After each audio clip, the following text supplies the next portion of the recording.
So, ayun na nga guys. Talak ako ng talak. Lobat pala. Hi guys! Welcome to Cal's Vlogs and welcome to another video. And I hope you guys are all doing well. Kamusta kayong lahat? And sana nagustuhan niyo yung last na video ko about MAC Main and Hindash MAC Maker lipsticks. So today we have a new video to create a content for my YouTube channel. So today I'm bringing with me all of my Facebook friends who's watching on this side, and you guys are here that I'm recording with.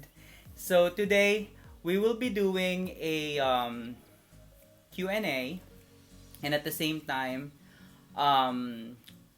video for men's grooming. So as all of you guys know that I'm a makeup artist, and all of you guys see it on my socials that I'm posting a lot of makeup works for my clients, mostly women. So ang gagawin ko today is gagawa naman ako ng other take on how will I do a men's makeup or grooming, I should say. So what we're gonna do today, we will be needing some products. It's not too much. Konting products lang ang gagamitin natin. But before anything else, if you're not yet subscribed to my YouTube channel, please do subscribe. And if you're new here, by the way, my name is Kyle, and I call this channel Kyle's Vlogs. Content, food, lifestyle, and beauty. And hope you enjoy watching this video. So let's go start with our video today. We will be needing some products that is very essential in creating a men's grooming. So we will be needing a makeup wipes para nang sa ganun matanggal yung oil ng face natin. So just wipe all the oil and the excess, and at the same time tanggal yung dirt ng ating face. Ganyan. When you do clean your face, always clean upwards para nang sa ganon hindi magsag yung facial skin ninyo. While we're doing this video, meron tayong mga question and answer tayo. There are some questions that some people have PM'd me on my socials para daw maging interactive yung video ko. So pinagbigyan ko sila, though I'm not really good in answering questions, but I'll try my very best to answer question the best way I could. Alright? To begin with, after cleaning the face with your makeup wipes, make sure that okay na siya. I would want to make sure that your hands are clean and sanitized before you do someone else's face. Especially sa work namin na mga beauty provider, we want to make sure na sanitize kami, may alcohol kami lagi.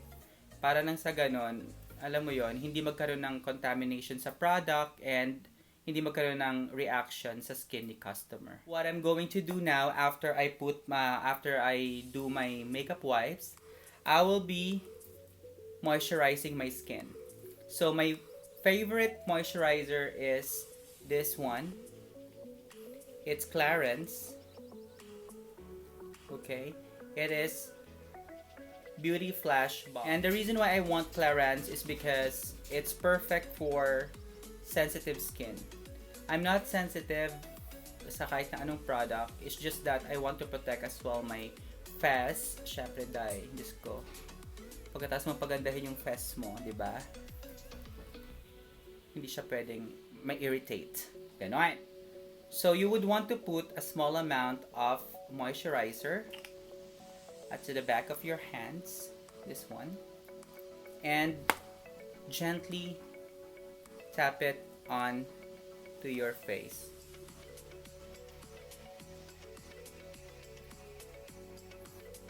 Why I love this Clarins moisturizer is because It smells so clean. So this is what I'm going to do. I'm just rubbing it in. Very soft. Kasi gentle and very, we call this, manipes yung skin natin sa face. Make sure na gentle lang yung pag-apply mo ng moisturizer. And whatever is left, just dab it onto your skin. That way, you're gonna feel that ina-absorb ng skin mo yung product. Like that. Alright, so let's answer the first question.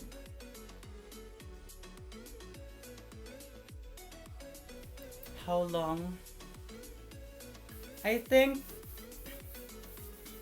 back in the days, 2008, when I was with this company, APAC call center, APAC customer service, merong, kasi before, I do makeup sa floor, sa production floor namin. So, what I do is that, kung may makita ako mga makeup products sa mga office mates ko, so, kinakalkal ko sila. So, tinitignan ko kung anong laman, ganyan. So, ang ginagawa ko, kinukuha ko yung mga makeup nila, tapos pinapaupo ko sila sa station ko, sa call center, and then, I do their makeup. I started with an eyebrow, tapos, of course, back in the days, hindi ka pa naman ganun kagaling, and everybody knows naman, everyone, lahat naman ng artist, naging apprentice or naging beginner. So, wala namang expert kagad sa isang bagay na, alam mo yon, magaling sila this day. Okay, so, this one is moisturizer, followed with the primer. This is Dermaquest primer. It's perfecting primer. The reason why I want this and the reason why I love using this is because it really blurs the area that you want it to be blurred. Again, I'll be putting it at the back of my hand. Just a droplet like this. And then you want to put it in the areas that needs to be blurred out. So, since oily ako sa bandang nose part, magpa-prime ako dito sa nose part at saka dito sa under the eye part. Please don't mind the background noise because my cat is playing around. Shh! Malis ka dyan. Tapos dito sa may chin.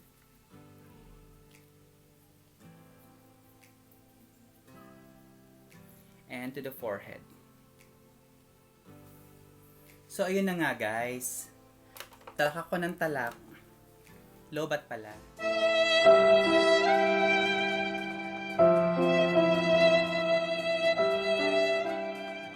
Hirap ko eh. Hirap na ganito.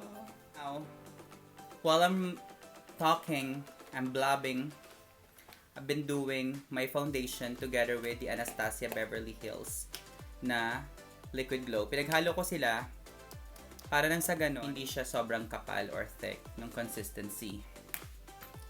And then, I set it with my Mercier powder. Like that. Just by dabbing this onto your face. I also use a disposable spoolie. It's like this. With my brow soap. Spraying it with a small amount of my setting spray. Like this. And then, scrub it to the brow soap. Ayan, meron na siyang laman. Konti. And then, I just groomed my brows. Brow is very, very important sa atin mga kalalakihan dyan. Diba? Kung hindi nyo kayang ayusin ang buhay nyo, ayusin nyo yung mga kilay nyo. Charot! Hindi, pero syempre diba, kailangan, maalay mo, sa ayos ng kilay mo, dyan mo makita ang forever.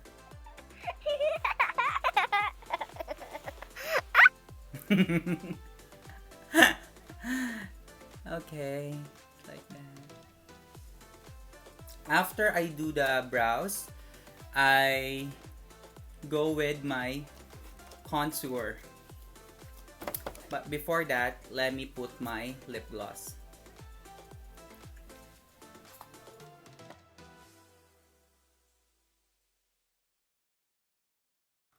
My first pay as a makeup artist back in 2008 is 2,500. It's for a wedding. Hindi ko alam kung nagkahiyaan lang kami sa presyo, pero 2,500 ang siningil ko dun sa friend ko na teammate ko for her sister's wedding. Yeah, I still remember that. But it's a pretty decent getting this one. Pretty decent na siya back in 2008.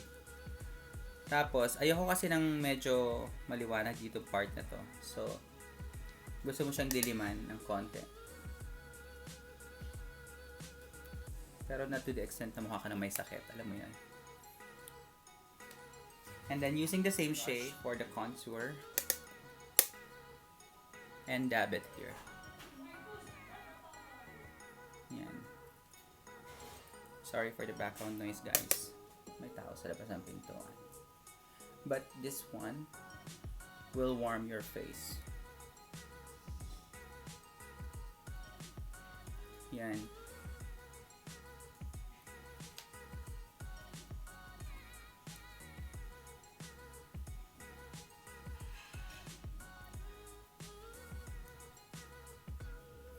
And put it at the bridge sa sides ng nose mo.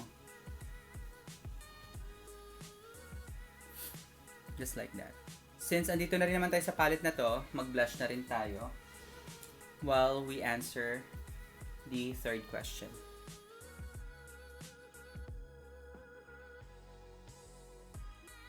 My first celebrity client is Chi Filomeno. Yeah, siya yung first celebrity client ko for a music video by 2 years apart, yung name ng band.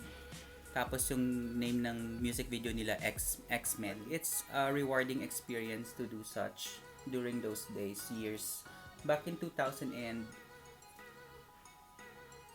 or 13. Yeah. And shout out kay Auntie Rain. Siya kasi yung nag-recommend sa akin nung time na yun. Again guys, this is just a male grooming makeup. So, you would want to highlight the bridge of your nose. Just the bridge of the nose. Ayaw mo na sobrang tingkad. Yan. Let's move on with the setting spray. I think we're all good. Pero, if you wanted to put more to set the product onto your face, just dab it with a powder puff. Now, for the second to the last part of this men's grooming makeup is the mascara. It's not necessary, but at least you have to para lang sa ganun mag-open up yung mata ni kuya.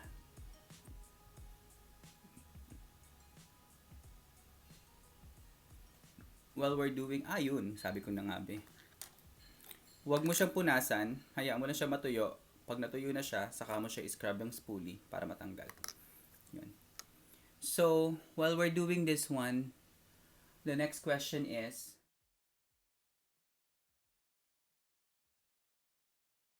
my pet peeve as a makeup artist is, sakto, when you put mascara on your female client, and after you put the lashes on, make sure to tight line. Okay? Mag-tight line ka para hindi nakikita sa camera puting-puti yung taas ng mata ng kliyente. Akin lang naman to, pero at least mag-tight line ka at pagdikitin mo yung totoo at saka yung fake lash na nilalagay mo, ha? Para walang nakaturo.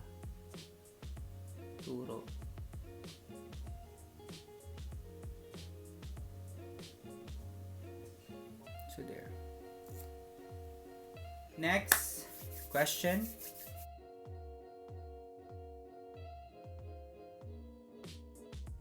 For people who wants to become a makeup artist is to follow your dreams and don't let anyone dictate you of what you would wanted to do. If you're happy of becoming a makeup artist, then be it, and don't stop practicing, and just be humble always. If there's someone who's like asking for help or tips and advice in something, don't hesitate to help them, because you would never know kung hanggang saan ka. Minsan marami kang bookings, minsan sikat ka, but it's not always gonna be like that. So much better that keep yourself, humble yourself, at wag lagay sa utak or sa ulo mo yung mga achievements mo. Make it count, but don't make it as a tool to, you know, to change your personality. And always be bubbly. Ganon. Seryoso na. Okay, now let's go ahead and set our face. And to finalize this out, we will be setting our face with a setting spray from Miniso. This is a gift from Chester Mendoza. Thank you very much, Chester. And this is the glossy finish. I have the glossy, I have the matte finish. So while we're setting the face, there's a final question here.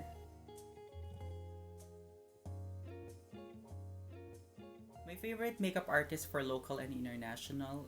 For local, it's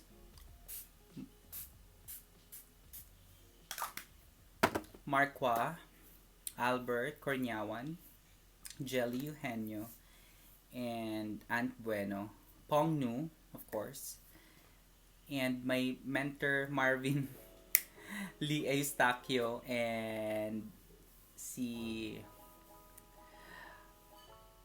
Sir Emer Benaventura when I'm studying in SOFA.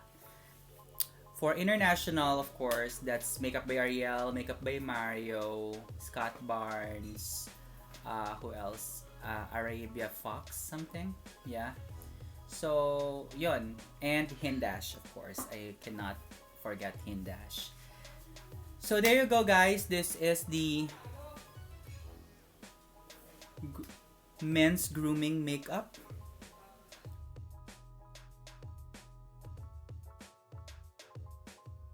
For I think pwede na to pang araw-araw. So this is men's grooming makeup, guys. I hope you guys all love this video, and if you're not yet subscribed, again, please do subscribe to my YouTube channel. It's Kyle's Vlogs, and Facebook, it's Beauty by Kyle. And I hope you guys love this video. Thank you very much for watching. And if you didn't watch yet my main X Hindash MAC maker, I'll put the link down below. Thank you very much, guys. This has been Kyle, and I'll see you guys on my next video. Bye!